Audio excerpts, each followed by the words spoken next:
talk yet. Okay. 10, 9, 8, 7, 6, 5, 4, 3, 2, 1.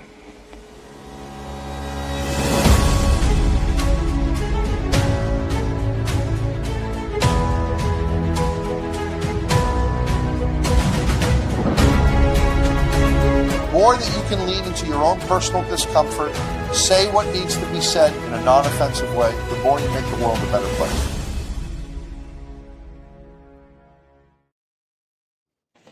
All right, social media, Facebook, LinkedIn, YouTube, and Instagram. Welcome to this impromptu, put together with speed and alacrity coverage with the great Mark Lothar of Utah and Troy Stewart of the Chicago area to discuss what the hell is happening in New York City right now, where I just was. There are two people who have successfully climbed to the top of the spire on the Empire State Building, and they are flying a flag. They're masked. They're clearly fit. They have free climbed the spire, and they're flying a flag that essentially is a Jimi Hendrix quote: "When um, when the power of love overcomes the love of power, we will have world peace." Troy and Mark, you are seasoned veterans of responding in a public safety capacity to events like this. The first logistical problem I see: how the hell do you engage them? They have helicopters in the air. We have drone technology. What are your thoughts on how? I will also quickly add they have since, this is a few minutes in the rear, they have down climbed the spire. They're on their way down. They may even be down. This is about 15 minutes old, but it's streaming from CBS courtesy of YouTube. Um, Troy, I'll start with you. Your initial thoughts. If you arrive on scene and you witness this, what are you going to think about? What are you doing? Well, I'll tell you what, this is the first I've seen of it. I mean, I literally just saw this within the last 2 minutes. So, as you pointed out, I think as we were jumping on here, the challenge is the logistics with where this individual is located. Yeah. That makes a huge, huge difference as to how you're going to communicate with them. So, yeah, I think the first officers on the scene are going to call in specialty units, whether that be air support or what have you. And Yeah. it looks like now, as I'm watching the feed, that they do have the helicopter up there. But you're Yeah. extremely limited when you show up on something like this Yeah. and trying to establish communication. Yeah. That to me would be the first thing. Mark, your thoughts? Honestly, you'd think PA or this other stuff, but quite honestly, where they're at, if you could identify them, I'd actually try calling their cell phone. I mean, I don't necessarily want them manipulating a cell phone up there, but it's going to be a one-sided conversation at best to try to communicate with them from the helicopter or any other means. Yeah, I mean, without a positive idea, I mean, I would probably think that through some directional finding or signal finding technology in something as extreme as this, they could probably identify that there are devices up there or not if they had some kind of um, directed antenna or probe to see so. But the whole thing is an antenna. I mean, this was well thought out. I mean, once they managed to defeat whatever securities were in place to get access to the spire.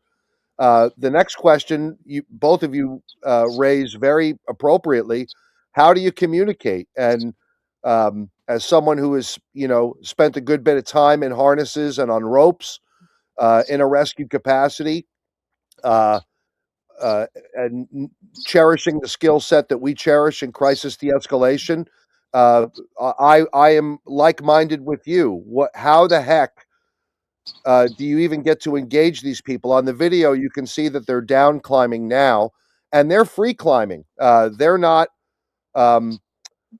not safetied into any belay cable, and they don't appear to be wearing harnesses. So these are people who clearly have capability. They had a plan. Um, they executed that plan, and thank goodness it was in the service of sending a peaceful message. But uh, what this demonstrates, at least to me, is that when someone has a plan and they're committed to it, they have a capacity to see it through.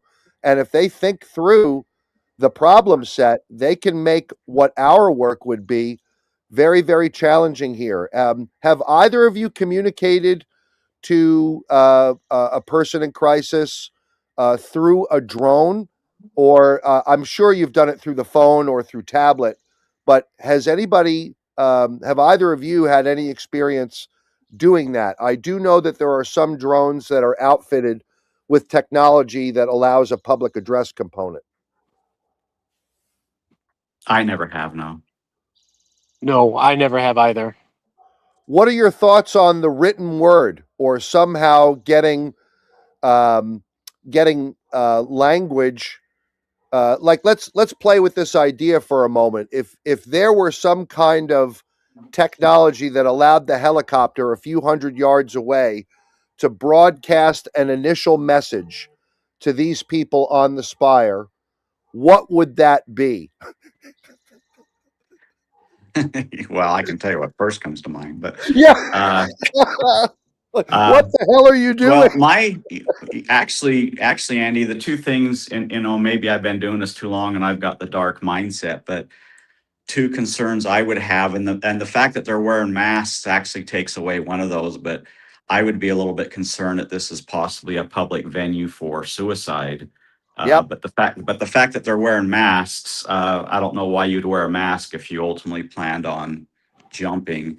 The other thing is, and I'm sure the NYPD's thought of that, is this some sort of a distraction event for something else that's going to happen otherwise in the city? Because obviously it's drawn a lot of resources and a lot of attention.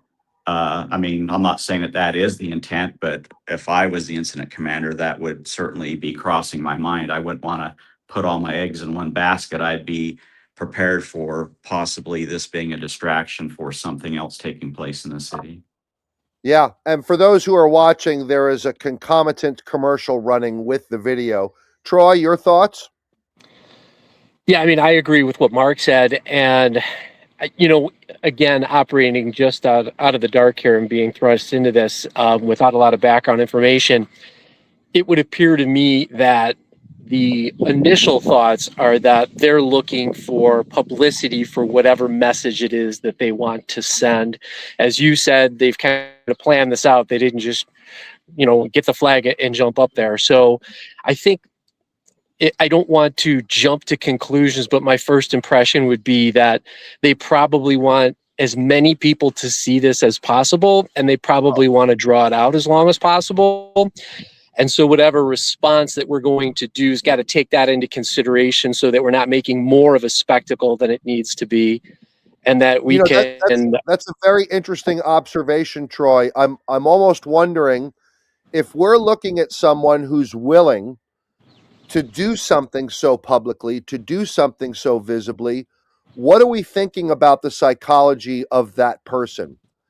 What are your thoughts on what we might be anticipating or expecting from them should we engage or get to engage in some kind of dialogue? They've demonstrated a willingness here to do something on one of the most famous buildings in the world, knowing that this was going to be covered.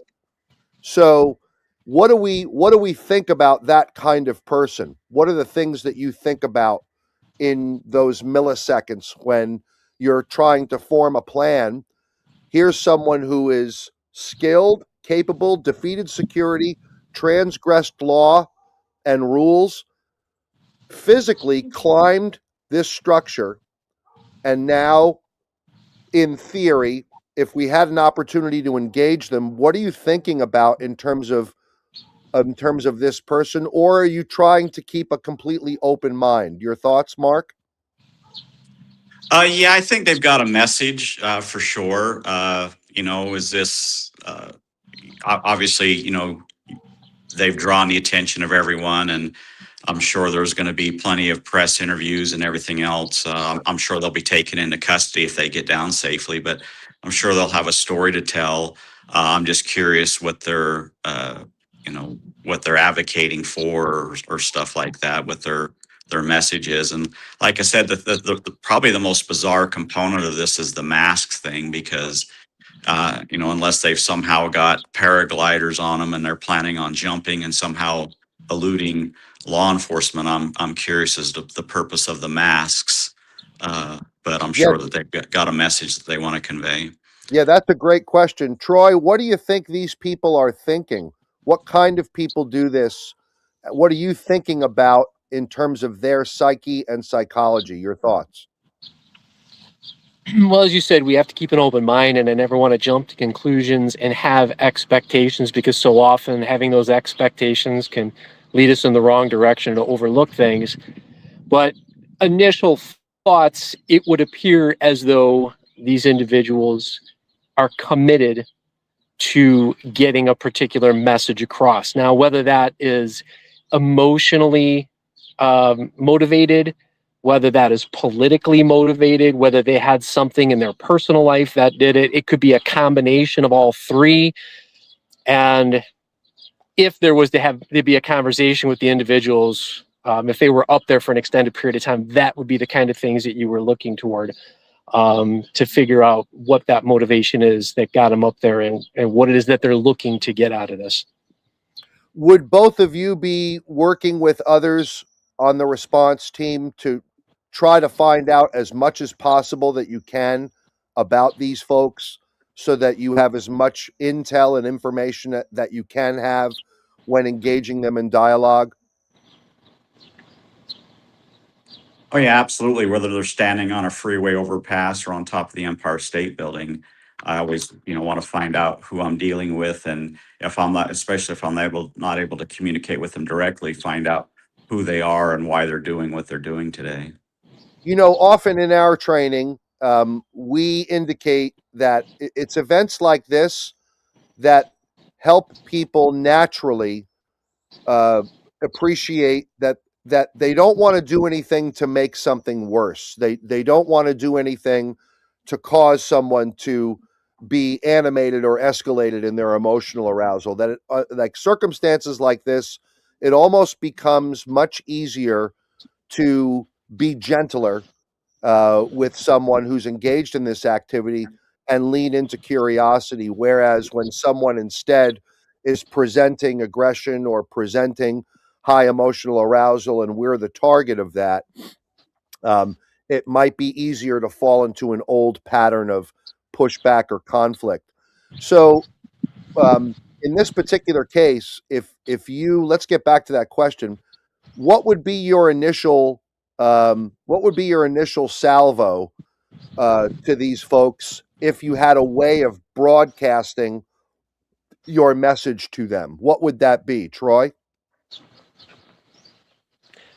I'm having a hard time hearing you. You said it. What would be the initial things that I would say if I was able to Yeah, make let's say you could get them on the phone after identifying yourself. What would be the first line of thoughts or statements that you might consider with regard to what they're doing? Would it be, hey, we've observed that you're there on the spire. Looks like you're having a good time, Uh, safety is super important. Maybe you can tell us why you're doing this. That way we can try to facilitate a safe ending to this whole matter. I don't know. I'm asking off the cuff what you might say to someone in this circumstance. Well, you're going to introduce yourself. I'd probably use the first name basis, and obviously, as you said, just kind of introduce the reason why I'm there, and which is going to be clear to them why we're there, and then make that observation and ask them that open-ended question as to what it is that they're doing, and try to get to the bottom of it. Yeah, Mark, your thoughts? Yeah, what that again, I would default back to why they're doing this, because uh, obviously they've ground a good portion of New York City to a halt, Now, if that was never their intention, if they have a very, what at least in their minds, a very worthy cause, then I could use that as a, hey, obviously you have a message. We'd love to hear what your message is, but also you've disrupted the lives of hundreds of thousands, if not millions of people. Why don't you come on down so we can talk about it? Or that may be their total goal, is to grind the city to a halt. So I wouldn't want to feed into that. So again, I'd want to just start a dialogue. Hey, I'm Mark. I'm with the NYPD. What's going on today? We want to talk to you, but first and foremost, we want to get you down safely. But can you tell me what you need or how we can help you and how we can help you get down safely?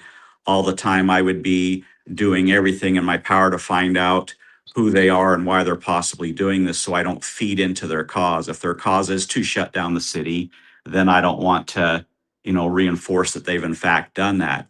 If they've got a worthy cause, like I'll just throw out, like if they're animal activists, then hey, great. But so ambulances, fire department, people are not Yeah. receiving critical life services right now because of this. Why don't you come on down so that we can get people, kind of back to normal and talk about it, versus if that's their intent to shut down Manhattan, then I wouldn't want to feed into that either, if that makes Yeah, sense. and it seems like those kinds of questions would elicit more information about what they're doing if they were being honest. Um, and from that, you would, kind of assemble your next strategic steps. When you look at an event like this, guys, what does it inspire in terms of memory? What are there incidents that you recall in your careers that this precipitates for you, Troy? Yeah, and there was nothing that I handled on this grand of a scale. But Oh, then yeah, again, I didn't work in New York City. yeah, yeah, So, but mine were more along the lines of people who were emotionally driven to behave in a certain way because they truly, to their core, believed in what it is that they were doing was going to help them get what they needed. yeah, And as we've discussed here, getting to the bottom of what caused that emotional response, what that underlying unmet need is, are all keys to the discussion that will help you to ultimately resolve the situation. And I don't mean to make it sound easy. It's a longer term process, but certainly that's at the base of it. yeah. I would agree. Mark, are there any incidents that this incident brings to mind or memory? It makes you think of a response or a call you went to featuring similar attributes. Again, not to this grand scale, but one of the things I've always done in my career is, I've obviously pay attention to the behavior, what they're currently doing, but I also keep looking into the why are they doing this. I don't want to oversimplify this, but in this day and age, these two could quite simply be, social media content creators who know that, I'm going to get a high level misdemeanor, maybe a low level felony charge. I'm not going to go to to prison for five Right. years, but is this going to pay me off millions of dollars in social media revenue? I mean, like that's a Yeah. possibility. I mean, that's a pretty simple, basic one, but in today's world, with that whole dopamine thing and social media likes, this could be something as they have some grand political or sociological message, or it could quite simply come down to social media hits. Yeah. In fact, at one point in the video, when they get to the first platform, it does appear that they reach into their pockets and pull out some devices and start to do some stuff. And then there's some kind of embrace. And it was theorized that there may have even been a marital proposal up there. Wouldn't that be interesting? I tried to get Kevin Briggs on this call. He's with his family in Northern California. Uh, I tried to get Jack to join us, but he's in an office and unable to join us. I'm still waiting for Gary, but um, you know the biggest distinction between this event, I think, and similar events is the logistical quagmire. I mean, even with a barricade, we have technology and approaches to potentially engage with someone with a lot more ease. These folks picked a very unique environment to carry out their mission, really rendering the crisis de-escalation component constricted. Um, uh, if you were able to make telephone contact, I think it's completely reasonable, to be concerned, to limit the time of that call, and to be concerned about how the intervention itself might even create unsafe conditions. And as a principle, that is fundamentally important. It looks like here on the ground, I'm sure there's tons of reporters, vehicles, people looking up in the air. And I agree with the idea, Mark, that um, this has unequivocally ground the immediate area to a halt. And there's no doubt well over 1 million people around the area where the Empire State Building is. So, in terms of, um, let's say, questions that you might ask these people after they got down, what might happen procedurally in terms of, um, debriefing or understanding what motivated these people? Would you be talking to them the moment they came down, or would they be taken into custody right away, and that would be left for other people in a different part of the process? Troy? Well, I'm sure that there will be the desire to talk to them, but of course they're going to have to balance that against criminal apprehension, warnings of rights, presence of attorney and whatnot. It may very well be that they're just going to start talking without even being asked any questions when they get down, in furtherance of whatever message they want to deliver. But I'm sure that NYPD and whoever else is on the scene is going to handle it in such a fashion where they are balancing the potential prosecution going forward and the need to preserve any statements and make sure that they're doing it according to the letter of the law. Yeah. Gary just responded. He's going to jump on with us. And until he comes, we're just going to keep discussing this for a moment. Mark, your thoughts on what would be happening the moment these folks come down? Well, as far as the negotiator goes, yeah, I would love to talk to them, but once they're down on the ground, my role would be over with. I'd want to reach out to someone, but yeah, they're going to be taken into custody, and that part will happen. My big thing is I'm still hung up on the mask. I don't think this thing's over yet. I don't want to sound all Mission Impossible-ish, but I'm not convinced yet that there's not parachutes or paragliders or some kind of apparatus there, because the only reason I can think of for wearing masks is they didn't want to be identified on the tower too soon, or they still plan on somehow, some way, getting out of the situation without being taken into custody. So the mask thing, the knowledge we have the mask thing is really perplexes me.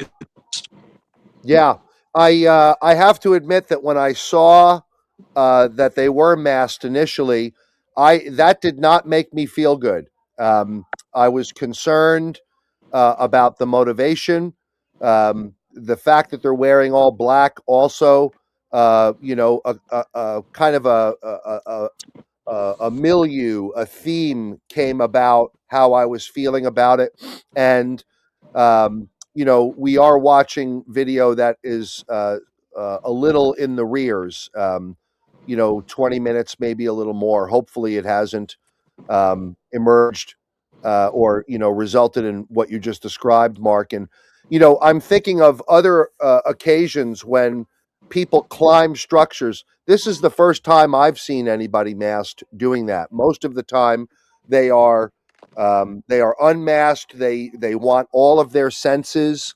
They don't want any constrictions to their senses, and it would seem to me that a mask is accomplishing some strategic objectives for them in terms of not being publicly identified, at least quickly or immediately. And um, maybe there was a desire there to stimulate some negative emotion. There is a quality of that. It's like a balaclava mask. It's not an N95 respirator mask. So I think your points are well taken. What do you think there is to learn from something like this, Troy? Well, even before I answer the question, I'll just go back to the masks. I was thinking while we were talking, you guys were talking about it. Another potential reason for the masks is it might be that they don't want their identities revealed until such time as they come down, so that all attention is focused on the message and trying to figure out who it is and what their message is and why they're doing it. I think once their identity is figured out, then it becomes more about them, their background. And so that may also be a reason. Oh my goodness, that's a really astute observation. Don't look at the man, look at the message. Don't look at the woman, look at the message. And it does appear to be a male and female together um, on that building. And certainly, one way to really underscore the message would be to eliminate the identity question. Wouldn't it be interesting if, when they got to the bottom, you found out that these people are actors or celebrities of some type? And I wonder what the what the evolution of the legal process would be after that. That would be interesting to see. You know, um, uh, this particular city is faced, because of its skyscrapers, with a number of climbing events. And each of us in our areas of operation have, um, let's say, specific areas where these kinds of activities can be concentrated. I think of Kevin Briggs, who was on the Golden Gate Bridge, and who knows how many kinds of events he responded to there. I think it numbered somewhere in the hundreds. When you think of your careers, Mark, you're in Utah, and Troy, you're in the Chicago area.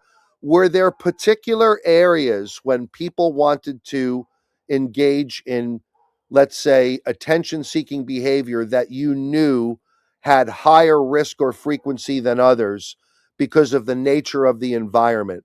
Um, in New York, it's buildings. In where Kevin was working, for example, it was the Golden Gate Bridge. And the reason I bring that up is because in the fire service, we're very strong on pre-incident planning. And I'm wondering to what degree pre-incident planning was involved in preventing access from of climbers to the spire. Your thoughts on this, Troy? I'm sure that there has been pre-incident planning. I think some of the challenges that one would encounter is that it's not up to necessarily just the police. You have the building security and building management that are involved and have to take into consideration the lowest common denominator oftentimes, which is employees or tenants who may not be following security procedures as simple as locking doors or closing doors behind them, or letting somebody on the elevator that they're not supposed to just because it's the kind thing to do. The human element is always sometimes the weakest link in the best laid plan. So it could be that, but I'm sure that security and building management did theirs. I'm sure that NYPD has their response plan according to not only this building but others, and we'll see afterwards. I'm sure there'll be some debriefs to say, hey, what did our pre-incident planning do well, and where were some areas that maybe we missed or we could do a little bit better. And that's all of us on every incident. Yeah. And Mark, in Weber County, are there particular areas where there are hotspots for, events of this nature? We might have lost Mark due to connectivity. His screen is black. Um, and I'm anticipating that Gary's going to pop in here any minute. I know that. There he Uh, is. oh, there he is. Mark, in Weber County, are there any hotspots or areas where? Oh, we lost him again. Okay. Yeah, he just texted me. I keep losing you guys. No idea why. Get Starlink. um, okay, looks like we got him back here. Mark, can you hear us? Mark, do you hear us, Mark? Yeah, sadly, I don't think he does. Yeah.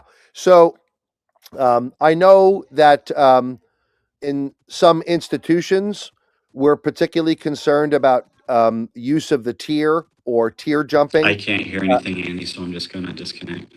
okay. Thank you for being here, Mark. Yeah. We hear you, Mark, but you don't hear us. Probably a bandwidth problem. Um, I know that there are certain areas that we are concerned about in the response capacity, and we do our level best to try to pre-incident plan for those events. I would imagine the debriefing about this um, is going to be a big deal, Troy, because uh, to your points and to Mark's points, um, this kind of event grinds everybody around the environment to a halt, and it's impossible to not think about the instrumentality of it. There's absolutely instrumentality associated to this mission, which in this case is this notion of capturing everybody's attention. Um, uh, was there ever anything like this in the Chicago in the city of Chicago with because I love Chicago. There are beautiful buildings there. Many of them are very tall. Are you aware of any climbing incidents in Chicago where someone tried to capture the attention of millions of people? Yeah, there's been several of the climbing events. I think they climbed the Willis Tower, which used to be the Sears Tower. I think they've also climbed the John Hancock building, a few others. But yeah, there has been. And they were just for the purpose of climbing to climb it. I don't recall there being a particular message behind it or anything else motivating it other than the climb itself. Yeah, exactly. The motivation component is definitely a fundamental piece to being of value with skills here.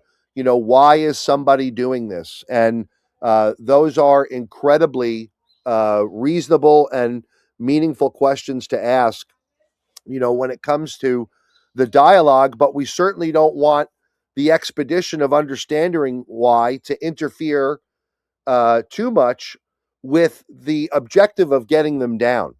And what I kind of derived from what Mark's statements were really let's understand, let's get you down. We want to understand why. Let's get you down. We want to understand why. Let's get you down.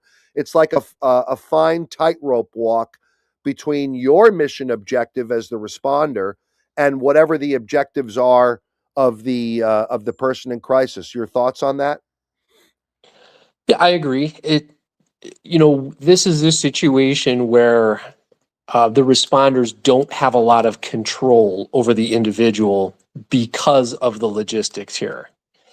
And so therefore communication, if that was to take place, which it looks like it's not here because these individuals, if I'm seeing it correctly, have already come down. So they went up, got their message across and came down.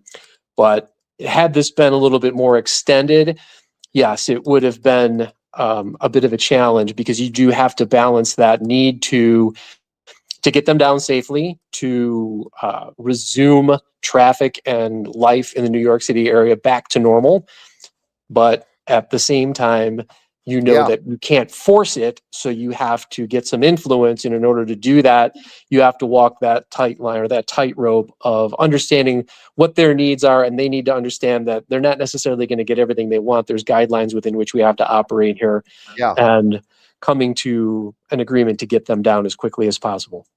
Mark, we're talking about that tightrope walk of competing objectives. We as responders have an objective, and the person engaging in the activity, their mission, they have an objective. And I thought you were really astute at pointing out the idea, hey, we want to understand why you're doing this and how we can help. Let's come on down. And you're having to manage the competing objectives between what they want to do and what you want to do, which is to get them down. And we don't want our exploration into their motivation to be at the expense of what we need to do. And I think so often in crisis response, we miss that. There are certain behavioral health oriented thinkers who would take a moment like this and then want to conduct therapy while someone is on the spire. And, this is not the time for that because we have lots of things happening here. There are the lives of other people we have to attend to. And this is where I think the ideologues um, come into conflict with the public safety apparatus. Yes, of course, we want to be empathetic. Of course, we want to understand, but we want to get you the hell off of there but for a number of reasons, not only for your own safety and well being, but the entire city has been brought to a halt here. And I think that tightrope walk is definitely something that only experience helps one get better at. Mark, you've been in some pretty high risk events where the outcomes have been very good, and you've been in some high risk events where the outcomes were very unfortunate and sad. Can you talk a little bit about managing the competing objectives? Yeah, and quite honestly, I would probably revert back to something that I use in autism. But first statements, hey, we want to hear your story, but first let's get you down safely. Hey, you obviously have a message, but let's get you down safely. The other thing is, two other things is I'm sure I would be just shocked if the NYPD hasn't already identified them. I'm sure they didn't wear the masks entering the building. I'm sure they've gone back through cameras and facial recognition and have video of them entering the building. But probably a key theme I would have is, what's your story? Okay, that's a worthwhile story, but now, you've definitely brought attention to your story, but just keep in mind, and I'd probably phrase it more eloquent than this, but I'd essentially tell them, hey, right now you've brought attention to your story, but the longer this goes on, you're pissing off a million people. And do you want your story to now become, do you now want to become the bad guys, or do you now want your story to be negative because to promote your cause, you disrupted a million people's lives and cost the taxpayers millions of dollars? I mean, don't do this so long that your positive message becomes a negative message. Why don't you come on down? Yeah, that's a brilliant strategy. So often, I don't think people in our discipline like to refer to it this way, but very often we are selling. Um, we are selling something. We are selling an alternative outcome. We're trying to sell a better, desirable outcome, and we're trying to um, influence the person to exercise their agency and their executive function to toward agreement. And when I hear Mark, you presenting a very palpable proposition, and the proposition is, hey, you've come up here to send a message. Looks like you've been very successful. If you continue to engage in this message sending, I'm wondering to what degree your own message and objective becomes dilute, because now uh, people are not going to see the message. They're going to see that they can't get home, they can't leave work, they can't go get a pizza. And The grandma passed away because EMS couldn't get through traffic in Midtown. yes, even the reporter on our live stream is agreeing with you right now, Mark. Did you see that head nod? That was perfectly timed. You know, so listen, I think we all agree that negotiation skills are the appropriate initial response here. Um, we wish we could use them, and we have constriction. How the heck do we employ them under these circumstances?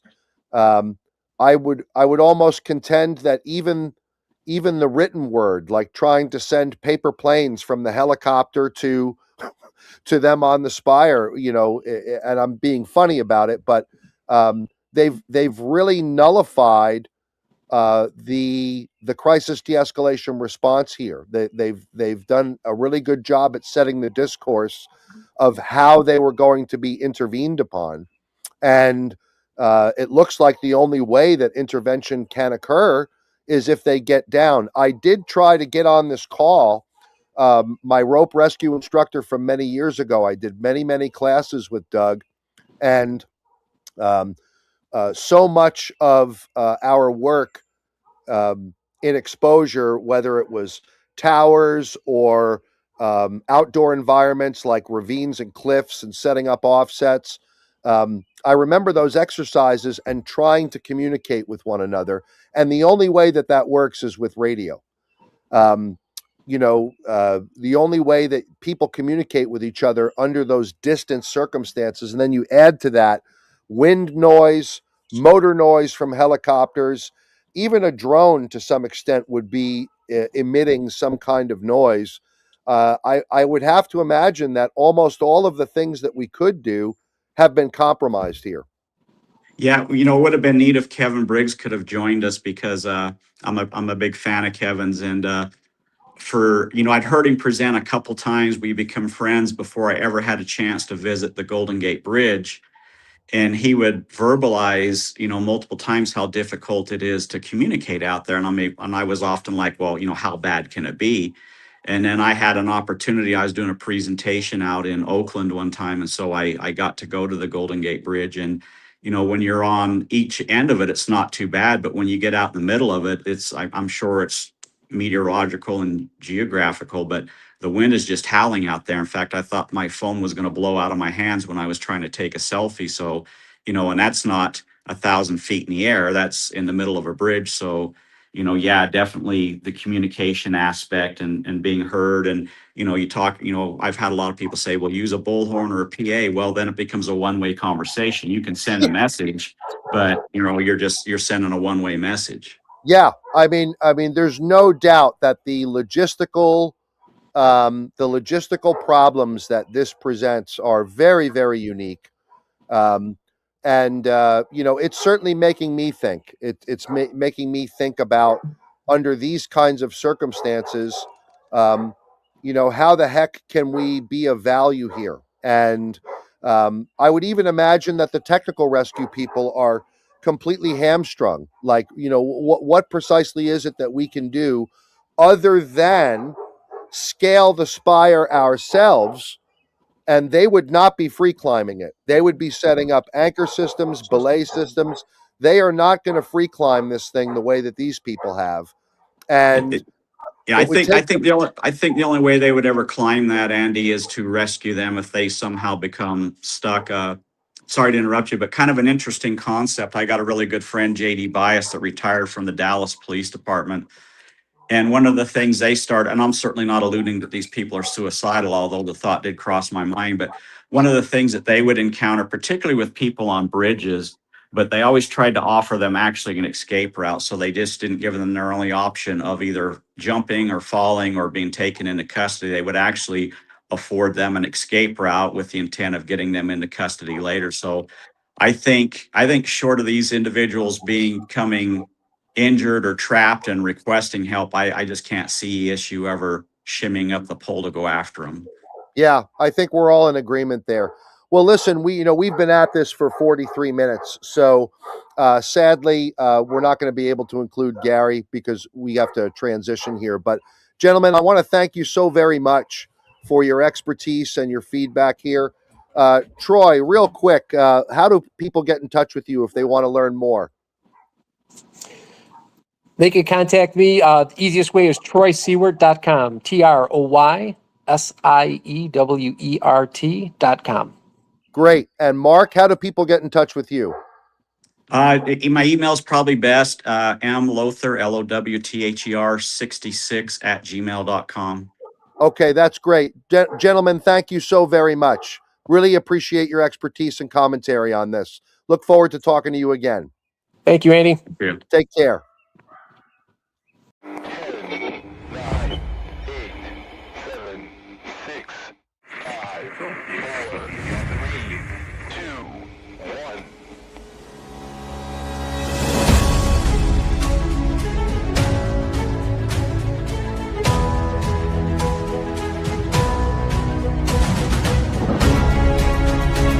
More that you can lean into your own personal discomfort, say what needs to be said in a non-offensive way, the more you make the world a better place.